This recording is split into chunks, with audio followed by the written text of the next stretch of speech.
All right, let's talk about multitasking. Sometimes we even take pride in.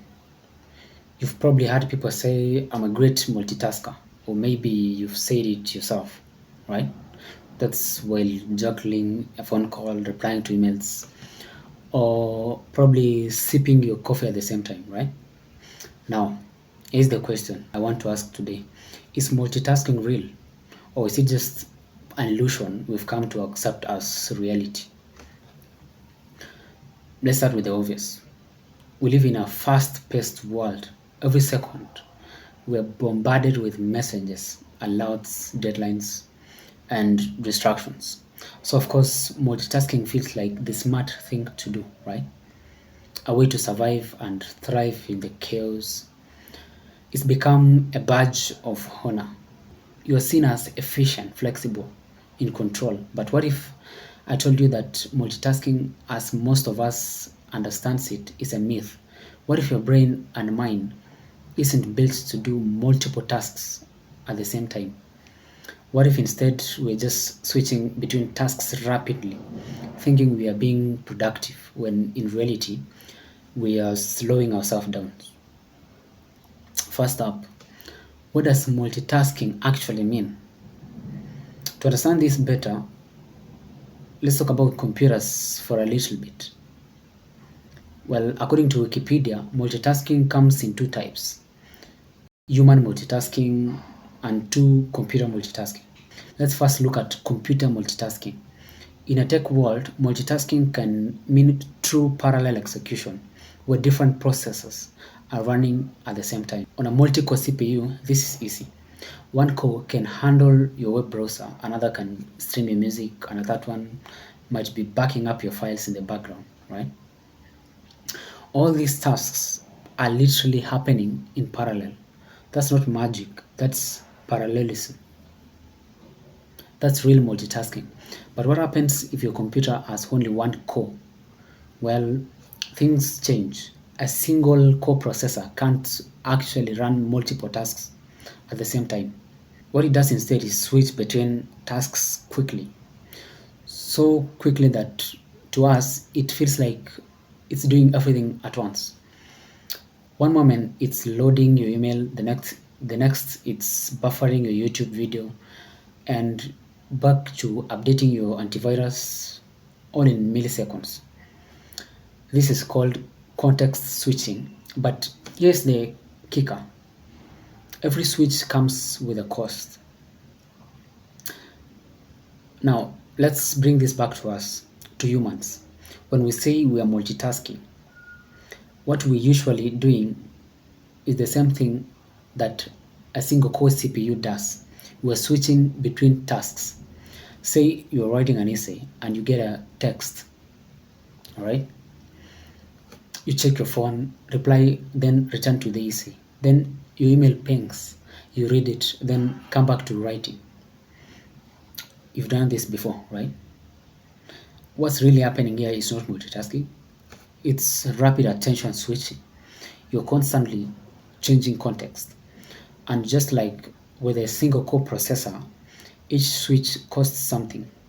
It could be time, focus, mental energy, even the quality of your work, right? The science agrees multitasking hurts performance. Studies back this up. Neuroscience has shown that human brains is not wired to handle multiple conscious tasks at once. Sure, we can do automatic things like walking and chewing gum at the same time, but if we try to focus on cognitive tasks like reading an article while watching a movie, both tend to suffer. Research done at Stanford University found that so-called heavy multitaskers usually perform, in fact, worse at task switching than those who focus on one thing at a time. They are more distracted, less efficient, and have poorer memory retention. Basically, the more you multitask, the worse you get at multitasking. Crazy, right?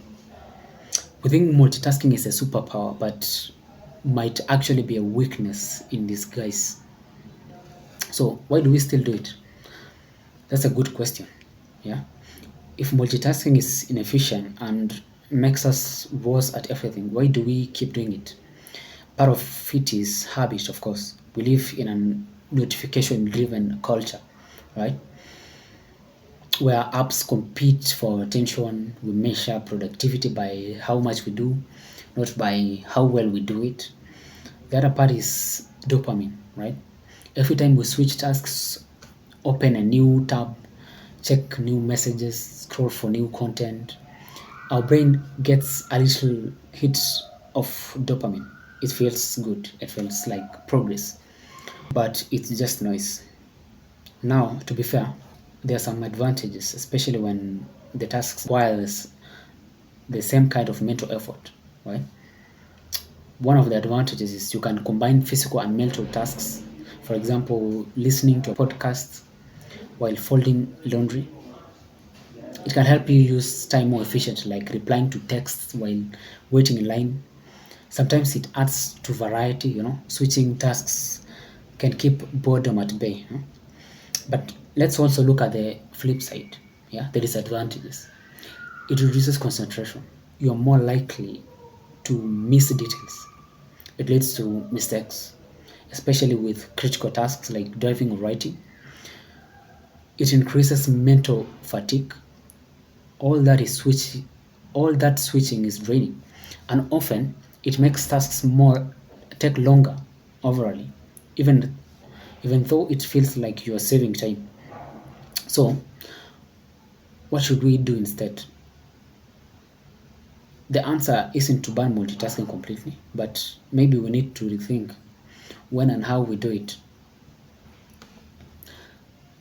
Sometimes tasks like receiving a phone call while driving, people call it multitasking, but I call it a distraction, right? It could lead to accidents and deadly, and people could lose their lives, right? So, what should we do?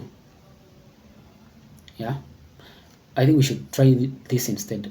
Practice single tasking, give one task your full attention before moving to the next. Turn off non-essential notifications.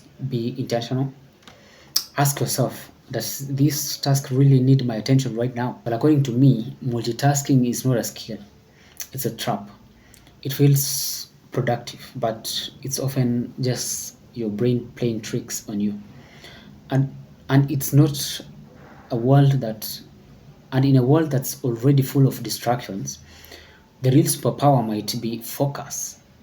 So the next time someone brags about being a great multitasker, remember they might just be switching fast and wearing themselves out in the process. Focus on one thing at a time, do it well, then move on. You know, that's how real progress is made. You know. Anyway, that's just according to Kimboy. What do you think? Leave your thoughts in the comment section. Also, leave a like and don't forget to subscribe. See you in the next one.